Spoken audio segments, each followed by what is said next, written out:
어서와. 이런 예언은 처음이지. 둘째 날 시간이 되었습니다. 둘째 날은 제가 목격한 첫 번째 세계적인 예언에 대해서 함께 나눠보도록 하겠습니다. 우리 주제 성경절 같이 읽도록 하겠습니다. 베드로 후서 1장 19절입니다. 또 우리에게는 더 확실한 예언이 있어 어두운 데를 비추는 등불과 같으니 날이 새어 샛별이 너희 마음에 떠오르기까지 너희가 이것을 주의하는 것이 옳으니라. 예언을 알면 내가 어디서 왔고 어디에 있고 어디로 갈지를 알 수 있습니다. 어제는 저의 개인적인 경험을 통해서 예언이 한 사람의 생애에 어떻게 영향을 주는 것인지에 대해서 함께 나눠보았습니다. 예언을 올바로 알면 우리의 인생에 대한 해석이 달라지고, 해석이 달라지면 자기 인생의 중요한 순간에서 어떻게 행동할 것인가에 대한 영향을 준다는 것을 함께 나누었습니다. 오늘은 제 개인적인 경험을 넘어서 제가 목격한 첫 번째 세계적인 예언에 대해서 함께 말씀을 나누겠습니다. 요즘 어르신들은 자식들과 떨어져 살아갑니다. 그런 외로운 분들의 친구가 요즘 생겼습니다. 바로 인공지능, 지니, 아리, 이런 친구들입니다. 이런 인공지능 중에 효도리라는 존재가 있습니다. 제가 본 사진에는 어르신들이 효도리를 그렇게 꼭 껴안고 이렇게 지내는 모습이 있었습니다.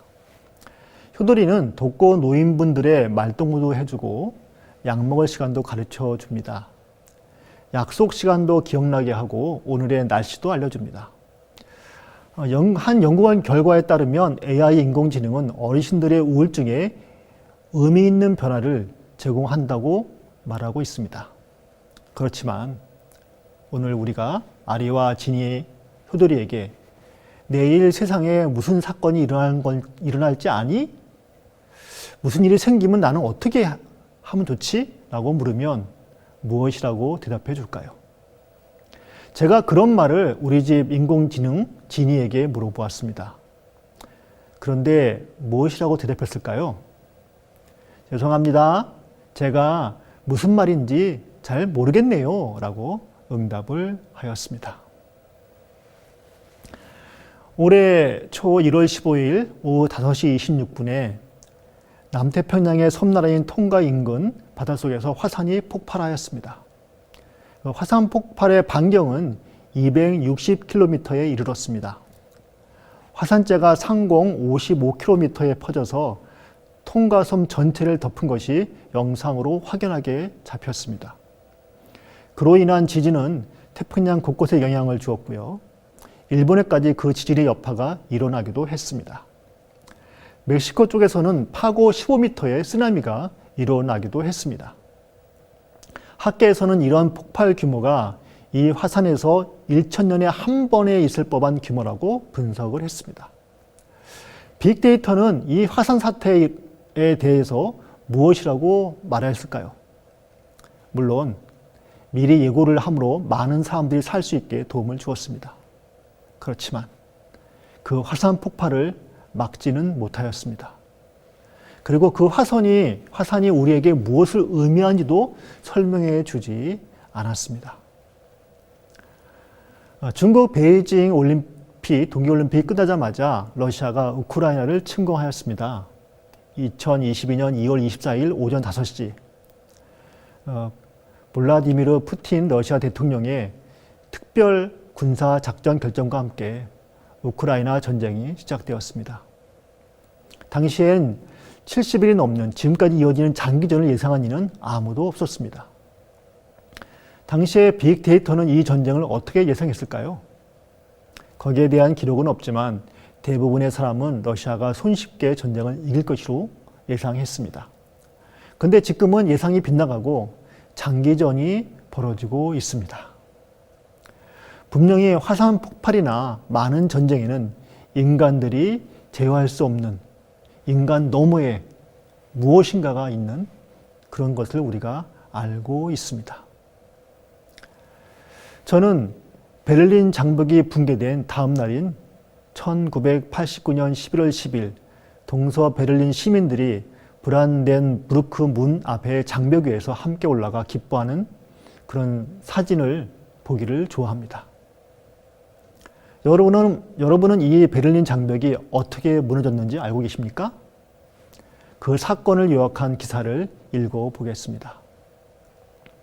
1989년 9월에 라이프치히에서 시작된 월요 시위가 기폭제가 되어서 동독 전역으로 민주화 시위가 퍼졌습니다.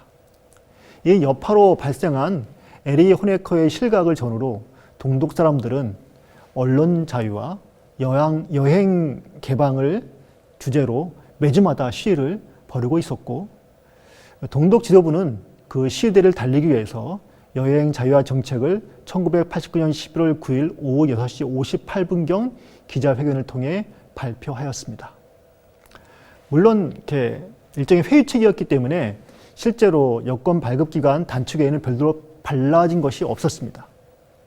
그런데 당시에 기자회견장에서 어떤 이탈리아 기자가 언제부터 국경이 개방되느냐, 국경 개방이 시행되느냐라는 질문을 했고, 휴가 후에 복귀하자마자 회견을 해야 했기 때문에 당 지도부가 결정한 내용을 제대로 숙지하지 못한 동베를린 총석이 퀸터 샤보스키가 별 생각 없이 지연 없이 즉시 서포르트 위니버찔리히라고 대답하는 치명적인 실수를 저질렀습니다. 그러자 전 세계 언론이 베를린 장벽이 무너졌다라고 김긋 속보를 타전했습니다. 그냥 단순하게 국경을 개방한다라고 이렇게 발표한 것인데 그 기자가 베를린 장벽이 무너졌다고 보도한 것입니다. 원래 출국 비자 발급은 이튿날부터 발효될 예정이었고, 이를 받기 위해서는 관련 기관에 신청하고 승인을 받는 등의 절차가 거쳐야 했으나 그 샤보스키의 의도치 않은 말실수가 독일 역사를 바꿔버린 것입니다. 이 소식은 전 세계로 퍼져나가서 순식간에 수많은 동서독인들이 베를린 장벽으로 몰려들게 했습니다. 마침내 동독 서독의 양쪽 시민들은 공구를 가지고 와서 장벽을 무너뜨리기 시작했습니다. 빨리 벽을 부수기 위해서 양쪽에서 오한마, 드릴, 심지어 불도저와 크레인까지 끌고 와서 그 장벽을 부수기 시작했습니다. 당연히 동독 국경의 경비대원들과 세관원들이 막으려고 했지만 통제 불가능한 어마어마한 인파로 인해서 그들은 아무것도 통제할 수 없게 되었습니다. 점진적인 개방이 발표자의 실수와 그 신문 보도의 그 급진적인 신문 보도 때문에 그 사건 이후에 동유럽의 정세가 완전히 바뀌는 발화점이 되었습니다. 이 사건은 분명히 인간들이 결정한 것입니다. 근데 일어나는 그 이어짐을 보면 인간의 결정이라고만 누가 단언할 수 있겠습니까? 지금도 그 상황을 돌이켜보면 인간 이상의 존재가 간섭했다는 생각을 저는 지울 수가 없습니다. 이것이 우연이라고 말하기에는 그것이 현대사에 준 영향은 너무나 크기 때문입니다. 온 세계가 이런 베를린 장벽 무너진 걸로 인해서 충격을 받을 때 저 자신은 또 다른 의미에서 충격을 받고 있었습니다. 1988년 2월 말 저는 군대를 제대하고 신학과 4학년으로 복학을 하였습니다. 그러다가 그해 여름에 한 책을 만나게 되었습니다. 다니엘서의 예언을 펼쳐 보인다는 뜻, 그런 의미인 Unfolding Daniel's Prophesies라는 책이었습니다.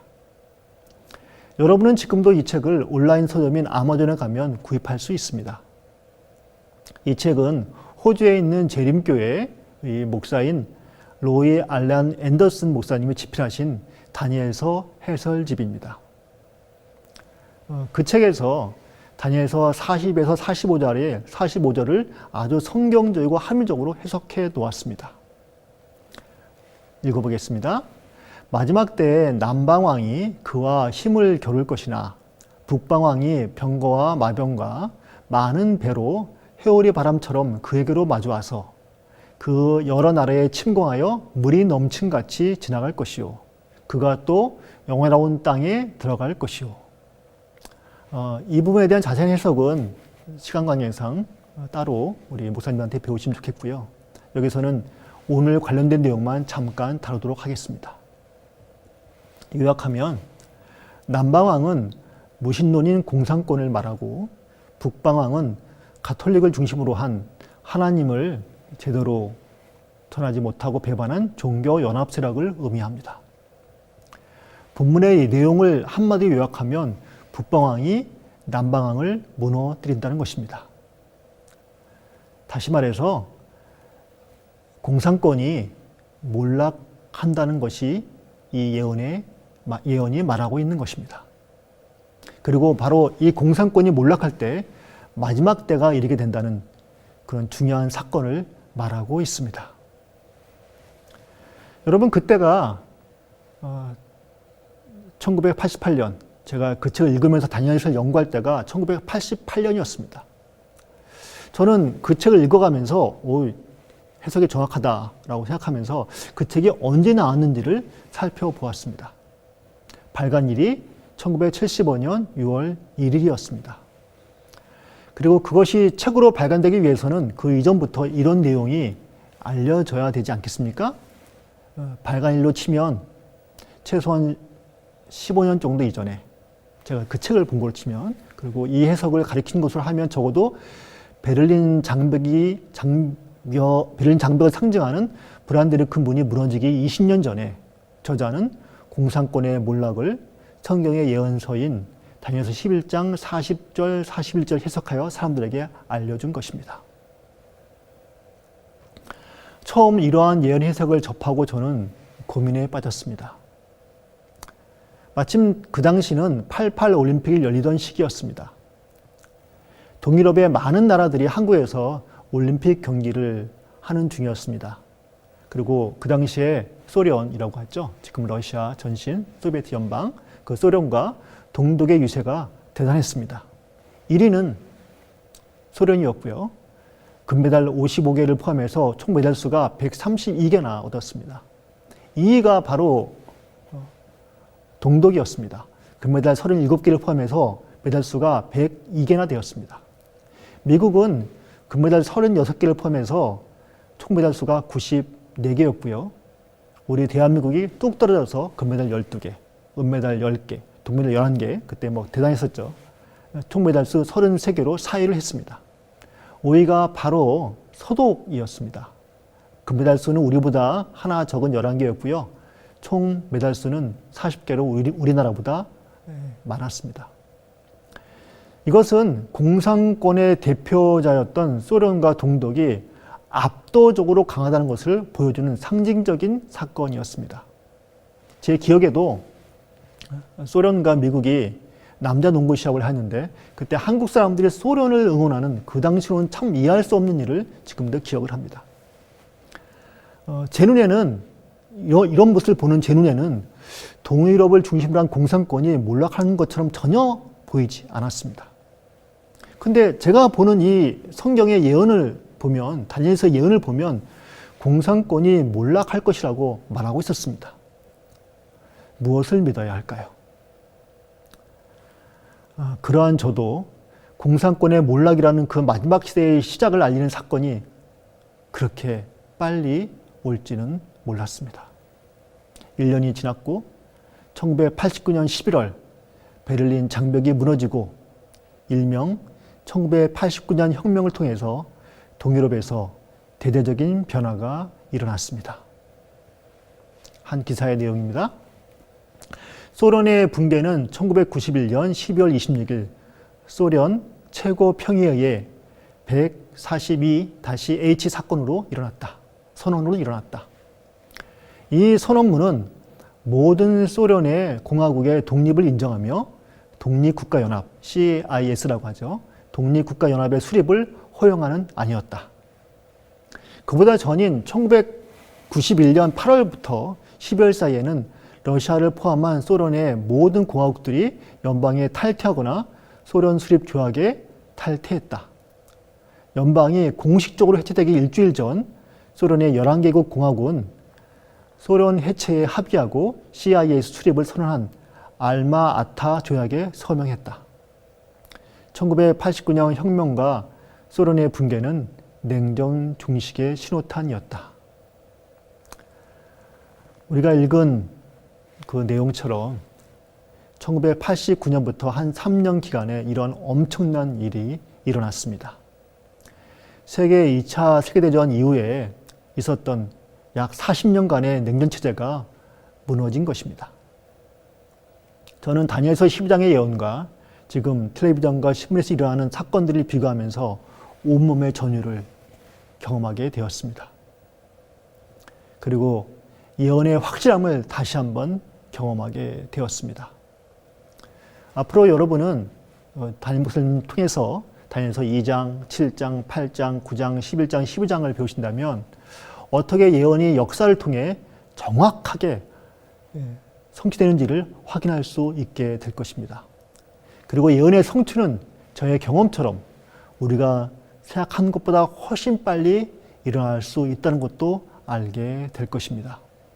전 지금도 하나님께서 왜 다니엘서 11장 40절, 41절에 대한 예언 해석을 예언이 성취되기 바로 직전 1년 전에 저에게 가르쳐 주셨을까라고 생각해 봅니다. 베를린 장벽이 무너진 것도 우연이 아니었습니다. 공산권이 몰락한 것도 우연이 아니었습니다. 제가 바로 그 시기에 다니엘서를 알게 된 것도 우연이 아니었습니다. 바로 이 세상의 사건들이 인간의 결정으로 이루어지는 것 같지만 이 우주에는 지구 역사를 주관하는 더 높은 분이 계시다는 진리를 너무나도 분명하게 인지하게 된 그런 사건이었습니다. 그리고 바로 그분이 저의 삶에도 이 사건을 통해서 저의 삶에도 간섭하고 계시고 말씀하고 계심을 알게 되었습니다. 그리고 이로 인해서 저는 저의 인생의 결정을 인간들보다는 하나님께 맡기게 되었습니다. 앞으로 저는 빅데이터를 참고는 하겠지만 거기에 저의 삶의 결정을 맡기지는 않을 것입니다. 빅데이터를 가지고 만든 인공지능의 도움을 받겠지만 나의 운명이 걸린 결정을 절대로 그것들에 맡기지 않을 것입니다. 저는 바로 저의 구주 예수 그리스도에게 저의 인생의 결정을 맡길 것입니다. 왜냐하면 그것이 더 확실하기 때문입니다. 그리고 저에게 성경과 사건을 보여주신 분이 저의 삶도 더 확실하게 돌보실 것을 알기 때문입니다. 이렇게 저의 경험처럼 예언에 따라서 저와 같은 결정을 한 가족이 그전에도 예전에도 있었습니다. 그 가족을 다룬 책이 발견되었는데 바로 그 책의 제목은 천인이 엎드러지나 하젤 가족 이야기라는 책입니다. 그 책은 그 가족인 수지 하젤 만디와 메이란 설츠가 함께 저술한 책입니다. 이 이야기는 소설이 아니라 실화입니다. 하젤 가족은 제2차 세계대전 당시에 독일에 거주하는 재림 교인이었습니다. 아버지 하젤은 징집이 되어서 러시아 지역의 전투에 참전하였습니다. 그는 군대에서 안식일을 성실히 지켰고 하나님의 살인하지 말라는 가르침으로 인해서 다른 사람들의 생명을 빼앗는 일을 주저하였습니다. 그러다가 군사재판에 넘겨지게 되었습니다. 군사재판이 진행된 중에 한 재판관이 하젤에게 물었습니다. 우리의 조국 독일이 이번 전쟁에서 이길 것인가 질 것인가? 그때 하젤은 잠시 마음으로 기도한 후에 구약의 예언서인 다니엘서 2장을 설명하기 시작했습니다. 다니엘서 2장에는 큰 신상이 등장을 합니다. 그리고 그는 성경에서 말하는 것처럼 성경이 말하는 예언하는 것처럼 금은 바빌론이고 은은 페르시아고 동은 그리스고 철은 노마라라고 이렇게 설명을 합니다. 그리고 바로 이것이 지금까지 역사로 입증되었다고 말합니다. 그는 현재는 발과 발가락 시대인데 성경에서 열왕의 때라고 말했다고 말합니다. 같이 읽겠습니다. 그 발가락이 얼마는 쇠요 얼마는 진흙인즉 그 나라가 얼마는 든든하고 얼마는 부서질 만한 것이며 왕께서 쇠와 진흙이 섞인 것을 보셨은즉 그들이 다른 민족과 서로 섞일 것이나 그들이 피차에 합하지 아니함이 쇠와 진흙이 합하지 아니함과 같으리이다. 이 여러 왕들의 시대에 하늘에 하나님의 한 나라를 세우시리니 이것은 영원히 망하지도 아니할 것이오. 다니엘서 2장 42절에서 44절에 있는 말씀입니다. 하젤은 하늘에 하나님의 한 나라를 세우시기 이전에는 여러 왕들이 하나가 될 수 없기 때문에 독일 제3제국이 유럽을 통일하지 못할 것이라고 말하였습니다. 당시 독일은 강대국이었습니다. 그러나 그는 당시의 상황이나 애국심에 따라서 결론을 내리지 않고 성경의 예언이 성취될 것이라고 대답하였습니다. 보통 이렇게 되면 이런 사람은 군대, 감옥, 수용소로 끌려가게 됩니다.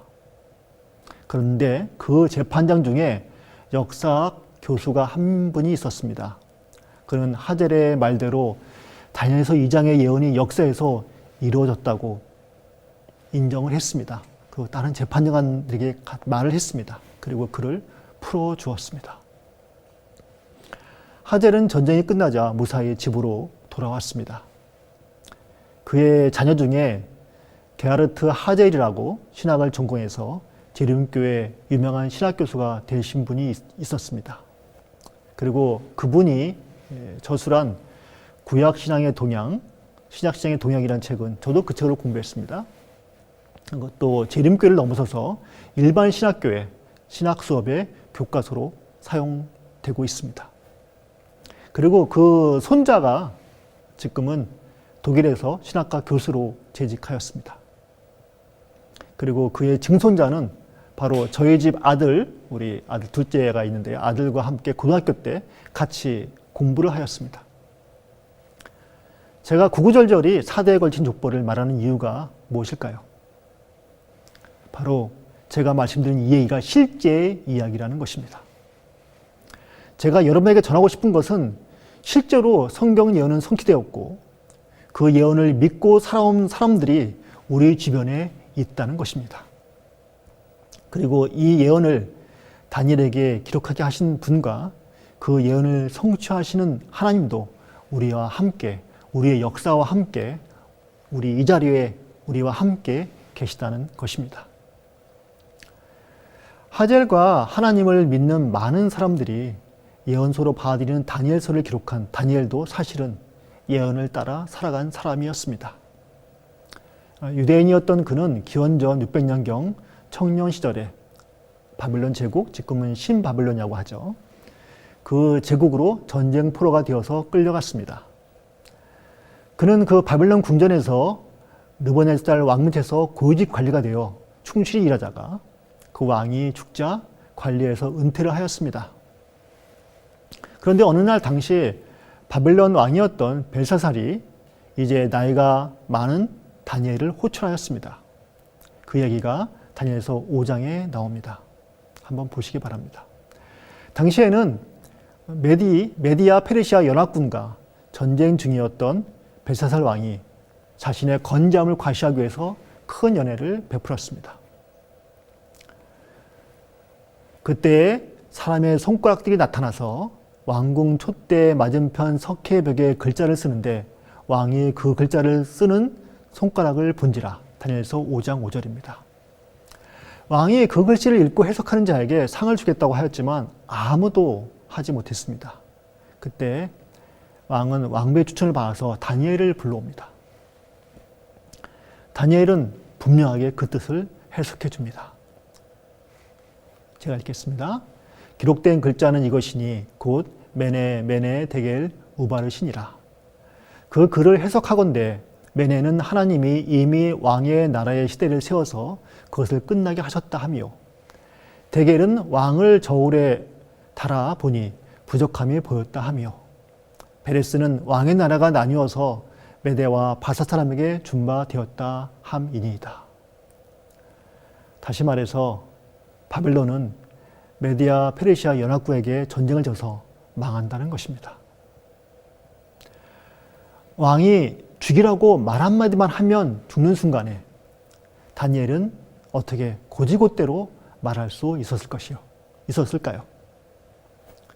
그것은 바로 그가 하나님의 예언이 확실하다는 것을 알 뿐 아니라 예언의 하나님이 실제로 역사를 주관하신다는 것을 알고 있었기 때문입니다. 세상은 눈앞에 보이는 왕이 바로 그 왕이 아니라 온 우주의 하나님이 이 세상을 주장하신다는 것을 그가 믿었기에 그는 자신의 목숨도 그분께 맡겼습니다. 그리고 그날 밤 예언은 역사가 되었습니다. 그날 밤 바벨론 제국은 메디아 페르시아 연합군에게 망하였습니다. 그리고 다니엘은 살아남아서 자신의 역할을 그 뒤에도 계속하였습니다. 예언을 통해 자신이 어디에서 와서 어디에 있고 어디로 가는 줄 아는 사람은 오늘 지금 여기서 어떤 선택이 현명한지를 정확히 아는 사람입니다. 예언을 아는 사람은 예언과 역사를 주관하시는 분이 누구인지, 누구에게 인생을 맡길 것인지를 올바로 아는 사람입니다. 2015년에 전지현, 이정재 주연의 암살이라는 영화가 상영되었습니다.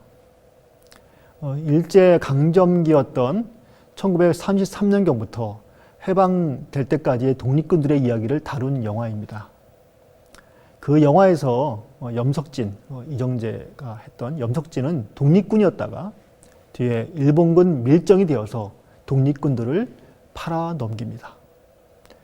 전두현이 열연했던 안옥윤, 실제 인물인데 이렇게 각색한 거겠죠, 영화에서는.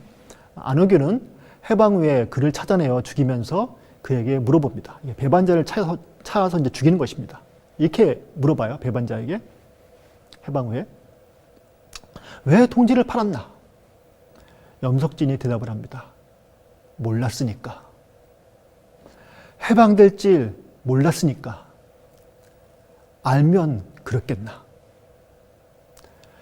실화를 바탕으로 꾸민 영화이긴 하지만 과거 그 인물들이 이 대사처럼 이런 말을 했는지는 잘 모르겠습니다. 그러나 실제로 1941년 일본이 미국의 진주만을 공습하여 대승을 거두자 당시 한국 사람들 중에서 일본어 정한 사람들이 정말로 많았다고 합니다. 그들이 그 뒤에 어떻게 되었는지 우리는 잘 알고 있습니다. 우리나라는 해방이 되었고 그들은 일제의 앞잡이로 벌을 받았습니다. 혹은 이렇게 얍삽한 사람들은 미 군정에 붙어서 기회주의자의 삶을 살았습니다. 그러나 저희 재림교회 역사를 보면 반대의 일이 일어났습니다. 독일의 하젤처럼 한국에서도 다니엘서의 예언의 근거에서 일본이 미국에게 전쟁에 진다는 것을 믿고 해방될 때까지 하나님과 대한민국을 배반하지 않았던 사람들이 많이 있었습니다. 이렇게 예언은 먼 옛날 믿지 못할 이야기가 아닙니다. 실제로 우리의 삶에서 역사에서 일어나는 이야기들입니다. 그리고 그 예언을 알면 내가 현재 어디에 있고 어디로 가며 그래서 오늘 어떤 선택을 하는 것이 올바른지를 알게 됩니다. 성경의 예언은 특히 다니엘서와 요한계시록은 이 땅이 전부가 아니며 이 땅의 모든 나라가 망하고 하늘의 하나님이 한 나라를 세울 것이라고 말하고 있습니다.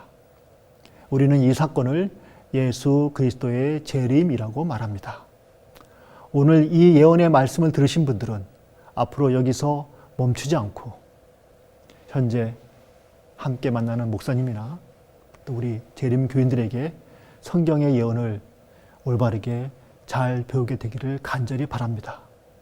그 예언을 통해서 예언을 공부하심으로 미래를 준비하시게 되기를 바랍니다. 그리고 그 예언을 주시고 성취하시는 예언과 역사를 주관하시는 하나님을 만나 흔들리지 않는 인생을 살게 되기를 간절히 부탁드립니다. 감사합니다. 하늘에 계신 우리 아버지, 오늘 말씀을 듣는 저희가 모든 예언을 따라 저희 자신과 세상과 역사를 바로 보게 하여 주시옵소서. 그리고 앞으로 더욱 하나님의 말씀과 예언을 배움으로 올바른 생명의 길을 걷게 하여 주시옵소서. 예수님 이름으로 감사하며 기도합니다. 아멘.